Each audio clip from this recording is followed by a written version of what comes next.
Welcome to Just Stories. We hope you enjoy the story. The Battle for Iberia, the Peninsular War, by Just Stories. Chapter 1, Napoleon's Invasion. In the early 19th century, Napoleon Bonaparte was one of the most powerful men in Europe. Having risen to power in France through a combination of military conquest and political savvy, he had already conquered much of the continent by the time he turned his attention to the Iberian Peninsula. At the time, Spain and Portugal were ruled by the Bourbons, a dynasty with close ties to France. However, there were growing tensions between the Spanish royal family and Napoleon, who saw Spain as a pawn in his larger game of European domination. When the Spanish king refused to ally with France against Britain, Napoleon decided to invade. The French invasion of Spain began in November 1807, when French troops marched into Portugal and took control of Lisbon. This was followed by a series of political maneuvers aimed at weakening the Spanish monarchy and gaining control over the country. In March 1808, Napoleon's brother Joseph was installed as the new king of Spain, sparking widespread protests and resistance. However, the French were initially successful in suppressing these uprisings. They won a series of battles against the Spanish army and began to consolidate their control over the country. By the summer of 1808, they had taken Madrid and seemed poised to crush the Spanish resistance. But the Spanish were not so easily defeated. In May 1808, a popular uprising broke out in Madrid in response to the French occupation. Known as the Dos de Mayo uprising, it was brutally suppressed by French troops, but it marked a turning point in the conflict. The Spanish resistance began to coalesce around a series of guerrilla movements, which waged a relentless campaign of sabotage and ambushes against French troops. The French were also hampered by the terrain of the Iberian Peninsula. The rugged mountains and dense forests made it difficult for their armies to move and communicate effectively. This gave the Spanish guerrillas an advantage, as they were able to operate in small groups and launch surprise attacks. Despite these challenges, Napoleon remained committed to his vision of a French-controlled Iberian Peninsula. He poured resources and troops into the conflict, hoping to crush the resistance once and for all. However, the Peninsular War would prove to be a long and grueling conflict, with many twists and turns. In the next chapter, we'll explore the rise of Arthur Wellesley, the British general who would play a key role in the Peninsular War and ultimately help turn the tide against the French. Chapter 2, The Rise of Wellington. As the Peninsular War dragged on, the British government began to take a more active role in the conflict. In 1808, they sent a small expeditionary force to Portugal under the command of Sir Arthur Wellesley. At the time, Wellesley was a relatively unknown figure in the British military, but he would soon become one of the most famous generals of his time. Wellesley's first major engagement in the Peninsular War came in August 1808, when he faced off against a French force at the Battle of Rolica. Despite being outnumbered, Wellesley managed to outflank the French and win a decisive victory. This was followed by another British victory at the Battle of Vimeiro later that month. However, these early successes were short-lived. Due to political maneuvering within the British command, Wellesley was forced to relinquish his command to Sir Harry Berard, who in turn was superseded by Sir H.E.W. Dalrymple. These leadership changes caused confusion and disarray within the British ranks and allowed the French to regain the initiative. Wellesley, however, was not content to sit on the sidelines. He continued to press for a more aggressive British strategy in the peninsula, and in 1809 he was given command of a new expeditionary force. This time, he was determined to make a lasting impact. Wellesley's first major victory in his second campaign came at the Battle of Talavera in July 1809. Facing a French force twice the size of his own, Wellesley managed to hold his ground and inflict heavy losses on the enemy. This victory earned him a knighthood and made him a national hero in Britain. However, the Peninsular War was far from over.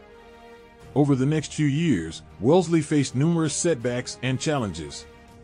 His attempts to take the strategic city of Badajoz were repeatedly thwarted, and his army suffered from disease and desertion. Despite these difficulties, Wellesley remained focused and determined. He reorganized his forces, improved supply lines, and forged closer alliances with the Spanish resistance. By 1812, he was ready to launch a new offensive against the French. This offensive culminated in the Battle of Salamanca, a stunning victory for the British and their Spanish allies. Wellesley's army successfully outmaneuvered and outfought a larger French force, causing them to retreat from Spain altogether. This victory marked a turning point in the Peninsular War and cemented Wellesley's reputation as one of the greatest military commanders of his time. In the next chapter, we'll explore the broader impact of the Peninsular War on Spain and Portugal and the rise of the guerrilla movements that would help shape the conflict. Chapter 3: The Spanish Ulcer. The Peninsular War was not just a conflict between armies, it was also a struggle for the hearts and minds of the Spanish and Portuguese people. The French invasion and occupation of the Iberian Peninsula had a profound impact on the region, causing widespread suffering and hardship.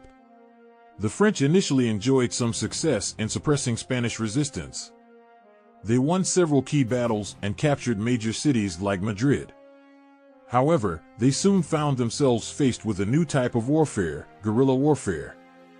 The Spanish resistance movement was made up of a variety of groups, including regular soldiers, irregular fighters, and civilians. They waged a relentless campaign of ambushes, sabotage, and hit-and-run attacks against French troops. This type of warfare was well suited to the rugged terrain of the peninsula, and it made it difficult for the French to maintain control over the region. The guerrilla movement was led by a variety of figures, including local leaders, military officers, and charismatic individuals like the famous guerrilla fighter Francisco el Empecinado Espoz y Mena. They used a variety of tactics, including ambushes, sabotage, and espionage, to undermine French control over the region.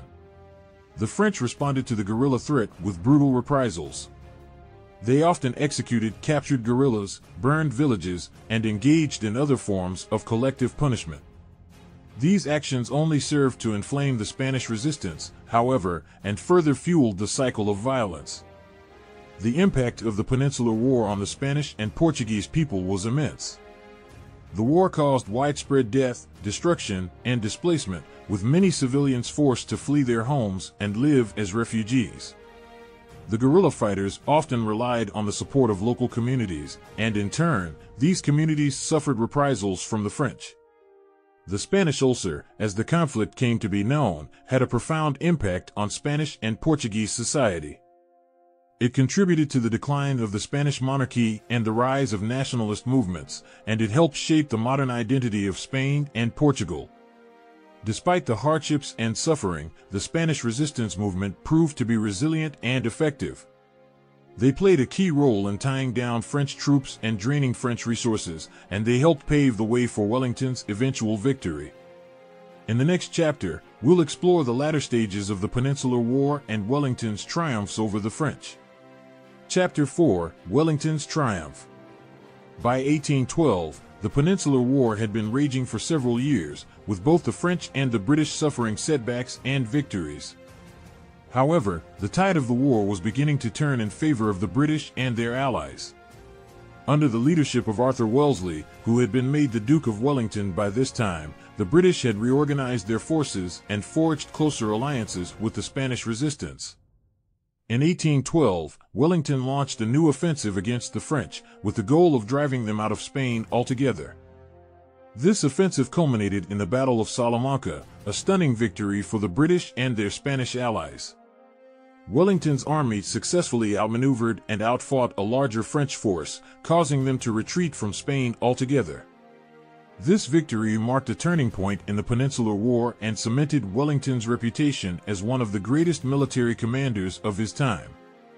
The British and their allies continued to press their advantage, winning a series of major battles over the next 2 years.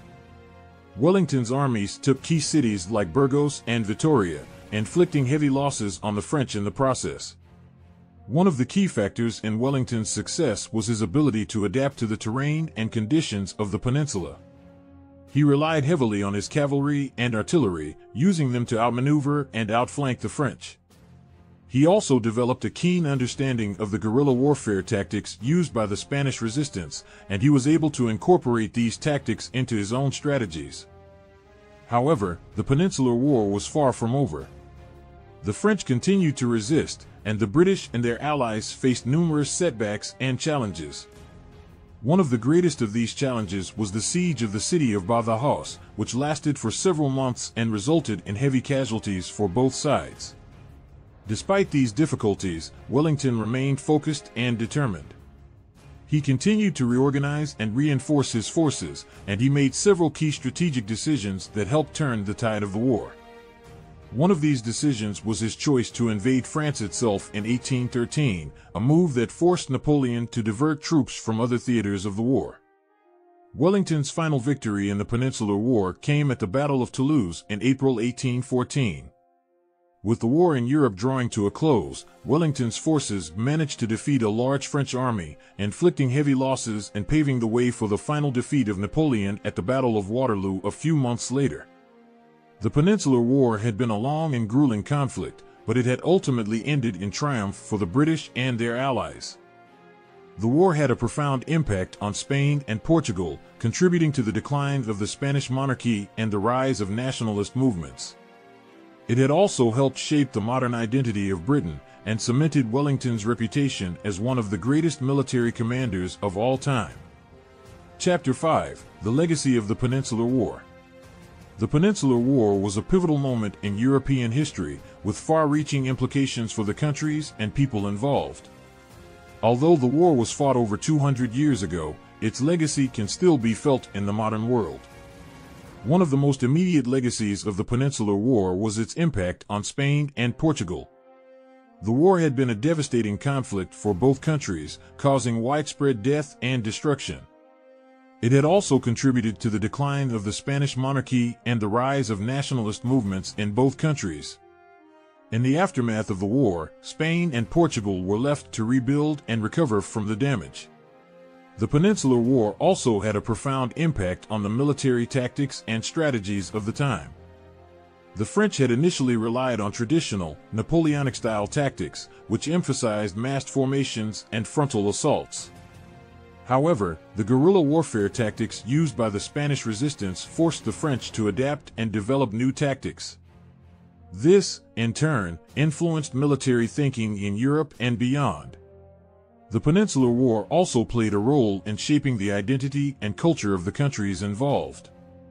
In Spain, the war is still remembered as a key moment in the country's history, and many Spanish towns and cities still have monuments and memorials to the resistance fighters who fought against the French. In Portugal, the war is sometimes referred to as the Second War of Independence, and it helped shape the country's modern identity as a nation. The war also had an impact on the broader geopolitical landscape of Europe. By tying down French troops in the peninsula, the war contributed to Napoleon's eventual defeat in 1815. It also helped pave the way for the Congress of Vienna, which reshaped the balance of power in Europe after the Napoleonic Wars. The Peninsular War also had implications for future conflicts. The guerrilla warfare tactics used by the Spanish resistance would influence later conflicts, such as the partisan movements in World War II. The war also served as a reminder of the importance of adapting to new tactics and conditions on the battlefield. In conclusion, the Peninsular War was a significant moment in European history, with implications that are still felt today. It contributed to the rise of nationalist movements in Spain and Portugal, influenced military thinking and tactics, and helped shape the broader geopolitical landscape of Europe. It is a testament to the resilience and determination of the people involved, and a reminder of the impact that conflict can have on society and culture. Thank you for watching our story. Don't forget to like, share, and subscribe, so you don't miss out on our next video.